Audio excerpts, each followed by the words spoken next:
और प्रहार में सबसे पहले बात करेंगे संभल हिंसा को लेकर हुए विस्फोटक खुलासे की। कई खुलासे हुए हैं जो साजिश के नए एंगल सामने ला रहे हैं। संभल में तुर्क और पठान के बीच वर्चस्व की रस्साकशी पुरानी और लंबी कहानी है। दरअसल संभल के सांसद जियाउर रहमान बर्क तुर्क हैं और यहाँ के विधायक इकबाल महमूद पठान हैं। मुस्लिमों के बीच जातीय गोलेबंदी की चर्चा ने हिंसा की जांच को एक नई दिशा दे दी है और इस बीच एफआईआर से भी कई बड़े खुलासे हुए हैं। एफआईआर के मुताबिक पुलिस वालों से नकाबपोश भीड़ ने पिस्टल छीनने की भी कोशिश की थी और यही नहीं, हिंसक भीड़ ने सीसीटीवी कैमरे तोड़े थे ताकि उनके खिलाफ सबूत इकट्ठा ना हो पाए। एफआईआर में इस बात का भी जिक्र है कि भीड़ ने हॉकी स्टिक, डंडे, पत्थर से पुलिस पर जानलेवा हमले करने की तैयारी कर रखी थी। चौंकाने वाली बात इन खुलासों के जरिए सामने आई है और ऐसे में सवाल है कि क्या मुस्लिम समुदाय की दो जातियों के बीच वर्चस्व की जंग की वजह से सुलग उठा संभल, और क्या तुर्क और पठान की लड़ाई में 4 युवाओं की जान चली गई? पूरी जानकारी आपको देंगे। दूसरी खबर उदयपुर से है, जहां एक राजतिलक ऐसा हुआ कि पत्थर चल गए। क्या हो जब रजवाड़े आपस में भिड़ जाएं? ऐसा पुराने जमाने में आपने देखा सुना होगा, लेकिन उदयपुर में यह बीते दिन हुआ है। पूरा विवाद 2 राज परिवारों के बीच सिंहासन की लड़ाई की वजह से खड़ा हुआ है। यह बवाल तब शुरू हुआ जब एक रस्म पूरी करने के लिए नए महाराणा को उदयपुर सिटी पैलेस में नहीं घुसने दिया गया। नए महाराणा विश्वराज अपने समर्थकों के साथ सिटी पैलेस पहुंचे थे, लेकिन उनके चाचा उन्होंने परंपरा निभाने से उन्हें रोक दिया, गेट को ही बंद कर दिया सिटी पैलेस के, और फिर सड़क पर महाभारत शुरू हो गई। महाराणा प्रताप के वंशजों में ये विवाद क्यों हुआ, इस विवाद की जड़ कितनी पुरानी है, आज इससे जुड़ी जानकारी भी आपको देंगे, सब कुछ आपको बताएंगे। लेकिन चलिए अब सबसे पहले बात संभल की कर लेते हैं, क्योंकि जो एफआईआर से डिटेल सामने आई है वो तो चौंका ही रही है, साथ ही विस्फोटक खुलासे भी हुए। नया एंगल इस पूरी घटना को लेकर अब सामने आ गया, बताने जाने हैं सबसे पहले आपको यही।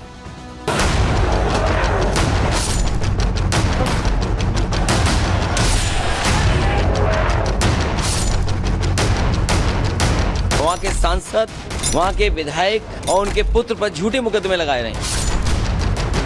केवल समाजवादी पार्टी के 2 पक्षों के बीच का संघर्ष है। तुर्क बाहर से आए, पठान लोगों का अपना एक बैकग्राउंड है, आपस में जो संघर्ष है वो हमें आज देखने को मिला है। नितिन अग्रवाल स्टेट के मिनिस्टर हैं, आबकारी के नशे में बात कर रहे होंगे। संभल में मस्जिद को लेकर कैसा संग्राम छिड़ा ये किसी से छुपा नहीं है, सभी ने वो तस्वीरें देखी हैं। इस बीच आपने एक चीज देखी होगी, एक चीज पर आपका ध्यान गया होगा, सड़क पर जो युवा हैं जो पत्थरबाजी कर रहे हैं वो युवा वर्ग के लोग हैं। यहाँ मरने वाले भी युवा हैं जिनकी मौत हुई है 4 युवकों की, पुलिस पर पत्थरबाजी करने वाले भी युवा हैं। लेकिन इस बीच वहाँ के जो 2 जनप्रतिनिधि हैं वो पूरे घटनाक्रम पे जब संभल सुलग रहा था उस दौरान कहीं नहीं थे। उनको नहीं लगा कि उनका क्षेत्र है, उनकी जिम्मेदारी बनती, कोई दिल्ली बैठा था तो कोई लखनऊ बैठा था। लेकिन जैसे ही सियासत का मौका आया सबको संभल याद आ गया। चाहे जियाउर रहमान बर्क की हम बात कर लें, चाहे दूसरे साहब की हम बात कर लें, और दोनों ही पहुंच गए और जमकर चर्चा होने लगी। लेकिन इससे पहले ये कहां थे, ये अपने आप में प्रश्न है। और ऐसे में बीजेपी ने आरोप लगाया कि दरअसल ये जो लड़ाई हुई है संभल में ये सर्वे की नहीं है, दरअसल ये लड़ाई पठान वर्सेस तुर्क की है। आपको आज बताने वाले कि कौन पठान है कौन तुर्क है और क्यों ये एक तरह का दंगल छिड़ा है संभल में, क्योंकि बड़े आरोप बीजेपी लगा रही है। चलिए सबसे पहले आपको वो जानकारी दे दें, नितिन अग्रवाल साहब जो आबकारी मंत्री हैं उनकी तरफ से बड़ा दावा किया गया है, वो क्या कह रहे हैं आपके सामने हम जानकारी रखते हैं। देखिए उन्होंने कहा कि संभल की आगजनी और हिंसा वर्चस्व की राजनीति, उन्होंने क्लियर कहा है। और तुर्क पठान विवाद न केवल शांति भंग की बल्कि आम लोगों की सुरक्षा पर भी सवाल खड़े कर दिए हैं। यूपी पुलिस की जो तत्परता है वो सराहनीय है, उसी पुलिस की तारीफ कर रहे हैं जिसको लेकर अखिलेश यादव प्रश्न पर प्रश्न पूछ रहे हैं। सिर्फ अखिलेश यादव नहीं, उनके चाचा भी प्रश्न पूछ रहे हैं और ये बड़ी बात उनकी तरफ से कही गई है। इसे राजनीतिक वर्चस्व का नतीजा बताया गया जो कुछ संभल में हुआ। देखिए 2 कैरेक्टर हैं यहाँ पर, 2 किरदार हैं। यहाँ आप देख रहे हैं जियाउर रहमान बर्क जो बढ़ चढ़ कर बयान दे रहे हैं। उसी तारीख से जब से सर्वे पहली बार 19 तारीख को पहली बार सर्वे हुआ, उसके बाद से ही जियाउर रहमान बर्क एक्टिव हुए और जब घटना हो रही थी तो गायब हो गए। कहाँ गए किसी को नहीं पता। एफआईआर में जब नाम आया तो ये कहा भी गया उनकी तरफ से कि हम तो थे ही नहीं। उनका जो एरिया है, उनका जो इलाका है जहां से वो जनप्रतिनिधि चुने गए हैं, वहां वो मौजूद नहीं है। वो इलाका सुलग रहा, उससे पहले वो थे, उससे पहले समझाइश दे रहे थे, उससे पहले भड़का रहे थे, लेकिन जब आग लगी तो वो कहां थे? क्या उनकी जिम्मेदारी नहीं बनती थी? दूसरा चेहरा इकबाल महमूद विधायक हैं सपा के, और ये पठान है। मुस्लिमों में भी ये दो अलग अलग कैटेगरीज हैं, तुर्क और पठानों की, जो संभल में है, और इकबाल महमूद भी विधायक हैं। अब ये साहब भी कहाँ थे ये भी किसी को नहीं पता है, क्योंकि जब यहाँ पर हालात चिंताजनक थे तो आपको सिर्फ पुलिस नजर आएगी या वो युवा नजर आएंगे जिनका इस्तेमाल ये राजनेता अपनी राजनीति के लिए करते हैं, जिनको अपनी जान गंवानी पड़ती है, और उसके बाद ये नेता पहुंच जाते हैं सियासी बयानबाजी करने, फायदे के लिए पहुंच जाते हैं, वोट बैंक के लिए पहुंच जाते हैं, लेकिन उस दौरान नहीं रहते जब सबसे ज्यादा शायद जो जनप्रतिनिधि चुनती है जनता, उनको जरूरत होती है, उस वक्त पुलिस रहती है। और उसी पुलिस पर यही समाजवादी पार्टी, जहां से सांसद भी सपा का है, विधायक भी सपा का है, वो प्रश्न पूछती है। नितिन अग्रवाल से हमने बात की, ये जो वर्चस्व की राजनीति है उसको लेकर उन्होंने क्या कहा है, सुनिए जरा। उत्तर प्रदेश सरकार में मंत्री नितिन अग्रवाल हमारे संग मौजूद है। सर, आपका ट्वीट तमाम संकेत संभल को लेकर कर रहा है, जरा बताइए क्या बात आपकी? नहीं, ये सच्चाई है जो मैंने लिखा है, और ये सच्चाई सामने आनी चाहिए। संभल का जो संघर्ष है वो केवल समाजवादी पार्टी के दो पक्षों के बीच का संघर्ष है। सांसद का पक्ष एक तरफ है, विधायक का पक्ष एक तरफ है।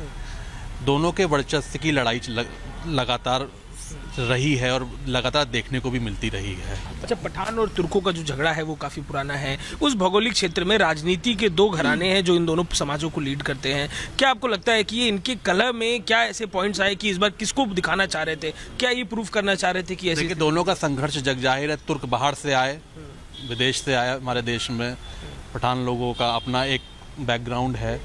इन दोनों के समुदाय का आपस में जो संघर्ष है वो हमें आज देखने को मिला है, और लगातार ये लड़ते भी रहते हैं क्योंकि एक दूसरे की एक्सेप्टेंस लोग एक्सेप्ट नहीं करना चाहते हैं।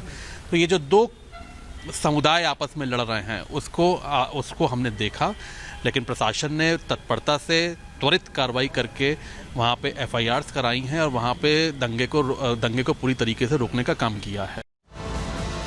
तो क्या ये जो सब कुछ हुआ है वो विवाद की वजह से हुआ है, वो जो आपसी एक तरह की होड़ है उसकी वजह से हुआ है? ये प्रश्न है, और जिसको लेकर खुलासा नितिन अग्रवाल साहब ने किया है। बीजेपी के जो दावे हैं, कैसे युवाओं को भड़काया गया, इस्तेमाल किया गया, चलिए जानकारी आपके सामने रख रहे हैं, क्योंकि संभल का जो बवाल है उसको लेकर ये कहा जा रहा है, बड़ा दावा किया जा रहा है कि ये सियासत का नतीजा है, राजनीति का नतीजा है। सपा सांसद और जो विधायक है दोनों ही समाजवादी पार्टी के हैं, उन पर गंभीर आरोप लग रहे हैं। संभल हिंसा वर्चस्व की राजनीति का नतीजा है, बीजेपी ये कह रही है, हमने आपको सुनवाया भी।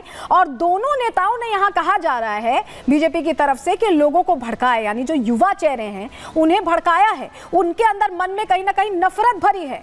दोनों नेता सपा से ही सांसद और विधायक हैं, और आपस में एक तरह से वोट बैंक की इनके बीच होड़ है, या ये कहें कि दबदबे की होड़ है संभल में। क्या राजनीतिक महत्वाकांक्षा संभल को इस कदर भारी पड़ गई कि यहां संभल जलता दिखाई दिया?